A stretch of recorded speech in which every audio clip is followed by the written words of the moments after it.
না, বাইরের পরিবেশ একদম খুবই স্বাভাবিক, নির্বিঘ্নে ভোট দিতে পারছে।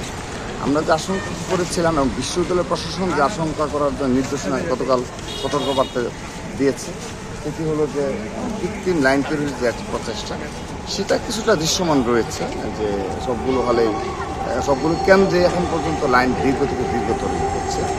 আর মাত্র 9টা বাজলে তো এখন তো আরও বেশি চাপ পড়বে। তো আমরা আশা রাখছি, আমরা কথা বলেছি, তারা আমাদের আশ্বস্ত করেছে তারা এটা খুব দ্রুততম সহিত তারা এই ভোটদানে সহযোগিতা করছে, তারা দায়িত্বে রয়েছে। কিন্তু একটি প্রবলেম হচ্ছে যে ভিতরে যে পুলিং এজেন্ট যে আমরা লিস্টটা দিয়েছি, সেই পুলিং এজেন্টের সংখ্যাটা খুবই কম হয়ে যাচ্ছে আর কি। এটি আমরা একটু আশঙ্কা করছি যে এটি বিষয়ে পরে আরও স্টেটমেন্ট দেবো।